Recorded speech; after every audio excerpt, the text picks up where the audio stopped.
హమాస్తో తమ దేశం చేస్తున్న యుద్ధం నిలిచిపోవాలని ఇజ్రాయెల్కు చెందిన 600 మంది రిటైర్డ్ సీనియర్ భద్రతాధికారులు, సైనికాధికారులు కోరుకున్నారట.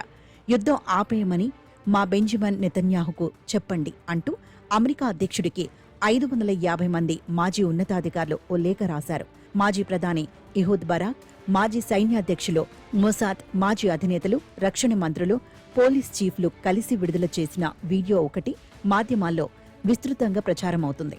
హమాస్ ఇక ఎంత మాత్రం ఇజ్రాయెల్ ఉనికికి ప్రమాదకరం కాదని, యుద్ధం కొనసాగించడం ద్వారా ఇజ్రాయెల్ తన గౌరవాన్ని కోల్పోతున్నదని వీరి వాదన.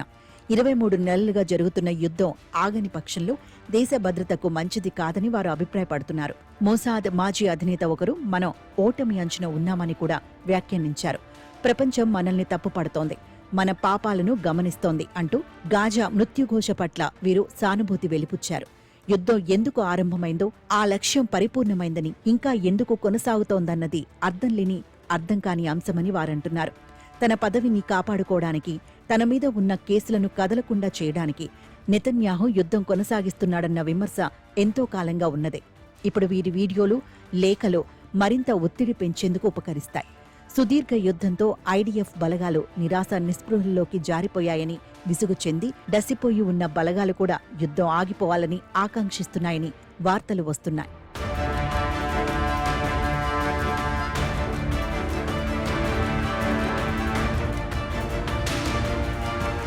హమాస్ దగ్గర బందీలుగా ఉన్న తమవారు ఎంతటి ఘోరమైన స్థితిలో ఉన్నారో ఇటీవలి వీడియోల్లో ఇజ్రాయేలీలు చూశారు. హమాస్ను దుంపనాశనం చేయడం, బందీలను విడిపించడం లక్ష్యంగా యుద్ధం కొనసాగిస్తున్నట్టు నెతన్యాహు చెప్పుకుంటారు. కానీ హమాస్ తీవ్రంగా దెబ్బతిన్నదే కానీ తుడిచిపెట్టేయడం మాత్రం నెతన్యాహు తరం కాలేదు. తన వద్ద ఉన్న బందీల్లో కొందరిని హమాస్ తనకు తానుగా అప్పగించడం వినా ఇజ్రాయెల్ వారిని విడిపించిందేమీ లేదు. ఈ నేపథ్యంలో అత్యంత దుర్భరమైన పరిస్థితుల మధ్య ఎముకల గూళ్లుగా మారిన శరీరాలతో ఇజ్రాయేలీ బందీలున్న వీడియోలు, చిత్రాలు వెలుగు చూసి నెతన్యాహును ఆత్మరక్షణలో పడేశాయి.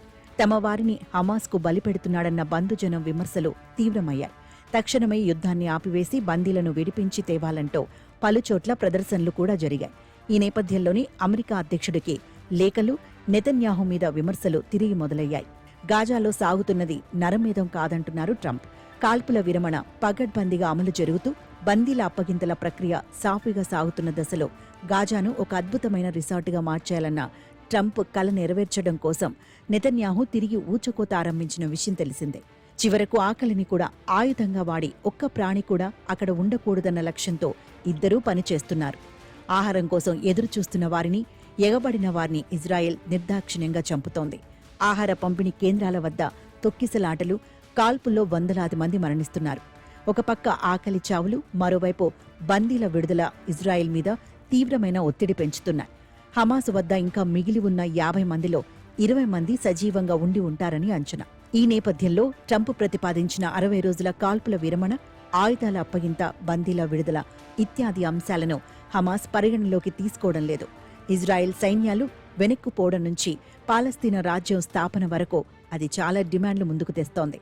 ఒప్పందానికి సిద్ధమని అంటూనే ఇరుపక్షాలు రాజీ పడకపోవడంతో చర్చలు కదలటం లేదు. ఈ ప్రతిష్టంభన తొలగినంత వరకు గాజాలో కరువు, ఆకలి చావులకు ముగింపు ఉండదు.